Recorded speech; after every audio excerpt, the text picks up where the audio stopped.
শুক্রবারের বিশেষ আমল সমূহ জানতে চাই। শুক্রবারের প্রথম আমল হলো ভোরে ঘুম থেকে আগে আগে উঠা। দ্বিতীয় আমল হলো ফজরের নামাজ জামাতের সাথে পুরুষরা আদায় করা। কারণ নবী করিম সাল্লাল্লাহু আলাইহি সাল্লামের একটি হাদিস আছে, তিনি বলেছেন আফদালুস সালাওয়াত সালাতুল ফজর মাআল জামাআতি ইয়াউমাল জুমআহ। সবচেয়ে উত্তম নামাজ হলো, যত নামাজ আছে এর মধ্যে সবচেয়ে উত্তম নামাজ হলো জুমার দিনে ফজরের নামাজ পুরুষরা জামাতের সাথে আদায় করা। এটা হলো যত নামাজ আছে এর মধ্যে সবচেয়ে শ্রেষ্ঠ মর্যাদার নামাজ। এর জন্য জুমার দিনের দ্বিতীয় আমল হলো ফজরের নামাজ জুমার দিন আপনার মহল্লার মসজিদে জামাতের সাথে পুরুষরা আদায় করা, মা বোনরা বাসায় আগে আগে আদায় করা। 3 নম্বর আমল হলো জুমার দিনের সবচেয়ে গুরুত্বপূর্ণ আমল, সেটা হলো জুমার দিনে জুমার নামাজ আদায় করা। এটা হলো জুমার দিনের সবচেয়ে ইম্পর্টেন্ট আমল, বাকিগুলা ফরজ না, এটা হলো ফরজ।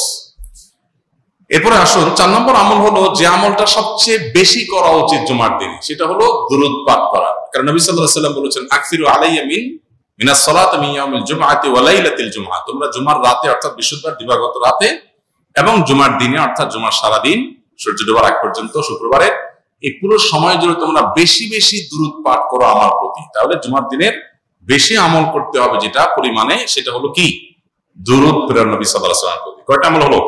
4টা। এর পাশাপাশি 5 নম্বর আমল হলো জুমার দিনে আপনি গোসল করবেন, পরিচ্ছন্ন হবেন সুন্দর করে। এরপর আরেকটা আমল হলো আপনি উত্তম পোশাক পরিধান করবেন। আরেকটা আমল হলো আপনি সুগন্ধি ব্যবহার করবেন। আরেকটা আমল হলো মিসওয়াক করা জুমার দিন, এটা উত্তম। এবং আরেকটা আমল হলো জুমার দিন আগে আগে মসজিদে আসা। এটা হলো সবচেয়ে ফজিলতপূর্ণ আমল জুমার দিনের, এটাতে সব সবচেয়ে বেশি। জুমার দিন মসজিদে আগে আগে, যে যত আগে আসে তার মর্যাদা আল্লাহর কাছে তত বেশি থাকে। জুমার দিনের আরেকটা আমল হলো পায়ে হেঁটে জুমার নামাজে আসা। যথাসম্ভব বাহন, গাড়ি, রিক্সা ব্যবহার না করা। যদি দূরে যেতে হয় তাহলে গাড়ি পার করে ওখান থেকে পায়ে হেঁটে আসা অন্তত। আর জুমার দিন আরেকটা আমল হলো যে রাস্তায় আসছেন যাওয়ার সময় বিভিন্ন রাস্তায় যাবেন, যেটা ঈদের সুন্নত মূলত। আর আরেকটা আমল হলো সূরা কাহফ তেলাওয়াত করা। জুমার দিন শুক্রবারে যদি কেউ সূরা কাহফ তেলাওয়াত করে, এটা কিয়ামতের দিন তার জন্য নূরের আলোর ভূমিকায় অবতীর্ণ হবে এবং দাজ্জালের ফিতনা থেকে আল্লাহ হেফাজত করবেন যারা সূরা কাহফ তেলাওয়াত করবে। জুমার দিন আরেকটা আমল হলো সূর্য ডোবার আগে দোয়া করা। যে কোনো একটা সময় দোয়া কবুল হয়, তো বেশিরভাগ গবেষকদের মত হলো সেই সময়টা হলো আসরের পর থেকে নিয়ে সূর্য ডোবার আগ পর্যন্ত। এই টাইমটাতে দোয়াতে মাশগুল থাকা দরকার। যার যার জায়গায় আমরা আল্লাহর কাছে দোয়া মাশগুল হবো, দোয়া করবো, একটা গুরুত্বপূর্ণ সময়। আর অনেক আমল আছে, আল্লাহ আমাদেরকে আমলের তৌফিক দান করুন। ইমাম শাফিঈ রাহমাতুল্লাহর মতে নামাজে ইমামের পেছনে ফাতিহা পড়তে হবে, কিন্তু হানাফি আলেমগঞ্জ সূরা আরাফের একটি আয়াতের দলিলে বলেন ফাতিহা পড়া যাবে না। তাহলে এই আয়াত কি ইমাম শাফিঈ রাহমাতুল্লাহর চোখে পড়ে নাই? যে ভাই প্রশ্ন করেছেন তাকে বিনয়ের সাথে বলতে চাই যে বিষয়গুলোকে এইভাবে বিশ্লেষণ করবার সুযোগ নাই। একটা আয়াত, একজন ইমাম, স্বনামধন্য একজন ইমাম, লক্ষ লক্ষ কোটি কোটি মানুষ যাকে অনুসরণ করছেন, ইলমের মহাসমুদ্র, তার কাছে আয়াত চোখে পড়ে নাই এমনটি কোনো মুসলমানই মনে করার কোনো কারণ নাই। তাহলে বিষয়টা কি? যে আয়াত দিয়ে একটি থট একটি মাযহাবের ওলামারা দলিল দিচ্ছেন, আরেক মাযহাবের ওলামা ইকরাম সেটাকে দলিল গ্রহণ করছেন না, কারণ কি? এর উত্তর হলো যে বিষয়টা ব্যাখ্যা সংক্রান্ত বিষয়। কারণ ইমাম আবু হানিফা রাহিমাহুল্লাহ এবং তার অনুসারী অন্যান্য ওলামা ইকরাম যে আয়াত দিয়ে দলিল দিচ্ছেন, এই আয়াতকে তারা যে অর্থে নিচ্ছেন, ইমাম শাফিঈ রাহিমাহুল্লাহর কাছে ভিন্ন অর্থ, ভিন্ন ব্যাখ্যা আছে। একই কথার একাধিক ব্যাখ্যা, একাধিক অর্থ থাকে এবং সেটার প্রেক্ষিতে মতভিন্নতা তৈরি হয়। এটা বোঝার জন্য সবচাইতে উত্তম হলো নবী করিম সাল্লাল্লাহু আলাইহি সাল্লাম যখন সাহাবীদেরকে একটি অভিযানে পাঠিয়েছেন এবং বলেছিলেন তোমরা যেই অভিযানে তোমাদের পাঠানো হচ্ছে, যে গোত্রের কাছে পাঠানো হচ্ছে, সেখানে গিয়ে তোমরা আসরের নামাজ পড়বে। নবী সাল্লাল্লাহু আলাইহি সাল্লামের এই নির্দেশ সবাই শুনেছেন এবং সবাই সেটাকে মানার জন্য প্রস্তুত ছিলেন।